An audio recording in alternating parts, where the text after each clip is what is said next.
改革，对，加那个汉语。对，您了解这个事，知道吗？了解。了解，就是咱们同志就是尽量不要那啥，参加这件事情。游行呀，这个谁说的有游行？他是说怕万一。谁说的有游行？我先问一下，为啥我们不知道有这个游行？谁说的？我们也不知道谁说的。那问题谁传达？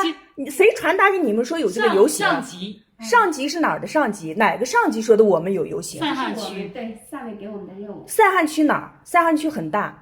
我们也不知道。那你们接到的通知，肯定你们有一个上级，你们上级是哪儿说的我们有游行？但是具体不清楚，我们就说假如要有这些那啥，不能说假如，那哪能说假如呢？这种游行这种事情还能说假如，对不对？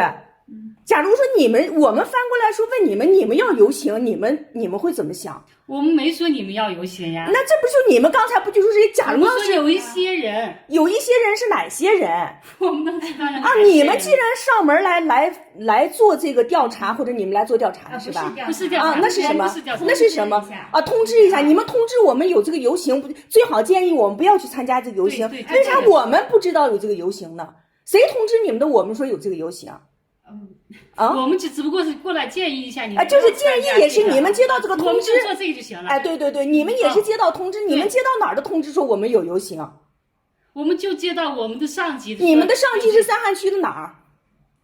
赛汉区的什么人？赛汉区的什么机构、什么单位通知你了？没搞清楚啊！也搞不告诉你，就是通知你一下。我们就是通知，这个是犯法的，咱们最好不要。不是不是犯法，我们知道犯法，我们不去游行，为啥你们说我们有这个游行，建议我们不要去参加这个游行呢？我们这不是只是我们的任务。对，我理解你们这个任务，但是我们也得清楚。其实咱我们就是告诉您啥，就可以了，就是。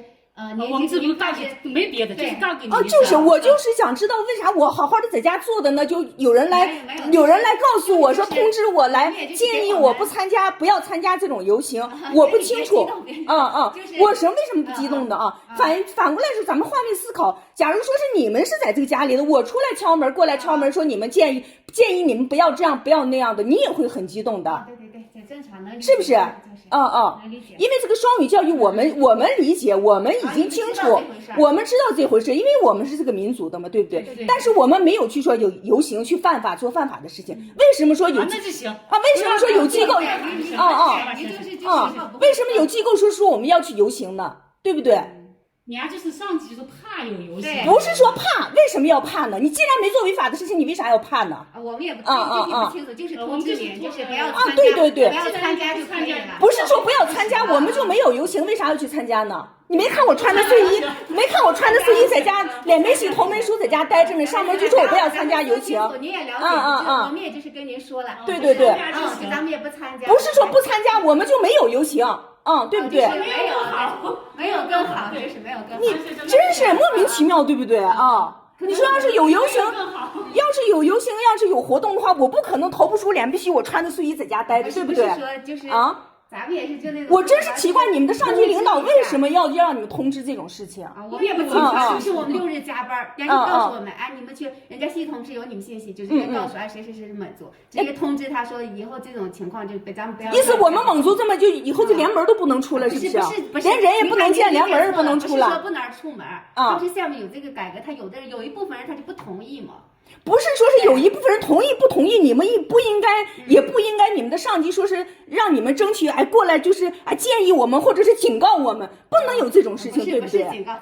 我们没做违法的事情，我们也拥护不是，我们也拥护党，我们不可能就是做违反党的原则或者是做什么事情做违法的事情，对不对？那就对了，那咱们就是沟通到清楚了啊。行了，那咱们就说清楚就行了。挺简单就是很简单的事情，为什么要上门说这些话呢？